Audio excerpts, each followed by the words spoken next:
to the Citrus County Chronicle, where we're sitting down with each one of the candidates that you're going to see on the November ballot. Today we're going to be talking with Joe Faherty, who is the School Board District 5 candidate. Yes. You might remember Joe from the primary ballot, and just to kind of reorient you if you're not familiar with how this works. So the school board race is a nonpartisan race, and what that means is that everybody got an opportunity to vote in the primary for school board. And because it's a nonpartisan race, you have to win that race by 50% of the vote plus one vote. And since there were 4 people in that race, we now have a runoff, and so you're one of the 2 folks that you'll see on the ballot. So Joe, welcome, and tell us a little bit about yourself. Thanks for inviting me. I'm really glad to be here and glad to be a candidate for school board. I've been working with children for 32 years, and I've worked a lot of different jobs working with kids. But this is probably the most exciting, coming to the future of ending my career in law enforcement, and I still have things that I want to do working with children. I started my career in 1990 working for Eckerd Foundation and working in a residential program for juvenile offenders, and then went to an agency called Youth and Family Alternatives. And while I was with Youth and Family Alternatives, I used to do anger management groups and groups for kids going through divorce adjustment, parenting classes, taught all of them. And while I was teaching a class one day in the Department of Juvenile Justice, they asked me if I ever thought about becoming a juvenile probation officer. So I gave them my application, and I was hired and did about 4.5 to 5 years with juvenile justice. And how many years in total in law enforcement? This November will be 24 years.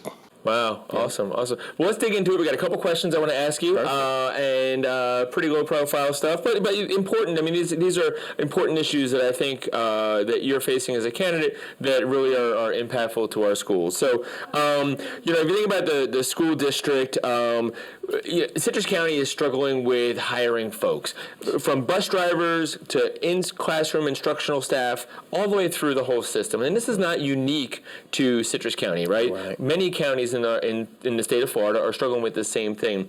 What would you bring? What do you bring? What are the ideas that you bring to the table to help solve those problems for Citrus County? Well, for the first thing is that they did approve the raise.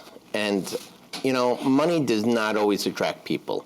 Mm-hmm. You want to have the best and the brightest teachers, and how do you attract them is with good recruiters. What does Citrus County have to offer besides within your job? Because if you really think about it, your job is 8-10 hours a day, but look at the area we live in. We have the Gulf Coast, we have so much to offer, and I think that's part of the selling point to come here. Okay. But within the school system, I think we need to have that, the morale really needs to be really, really strong. Okay. Like, I've worked in many different schools, and right now I'm assigned to Lecanto Middle School as a school resource officer, and I've been assigned to WTC, Renaissance Center, and what makes those teachers want to come to work every day? And it's phenomenal. The school I'm in right now, the administration is wonderful. They hammer out little issues to make sure they're not big issues. I actually saw a student walking out of class the other day, and he was picking up trash in the hallway. And I said, you know what, that is cool. That school instills in that, because to me, a clean school is a safe school. And I think that's what it's about, is recruiting some of the best and the brightest teachers to Citrus County. And not only because of the work environment, but the whole residential environment. Okay. Yeah.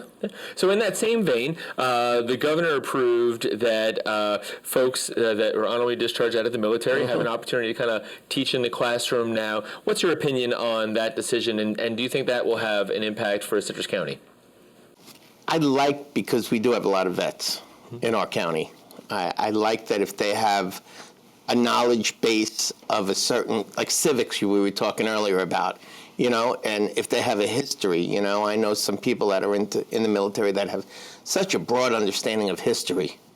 Why not? Why not?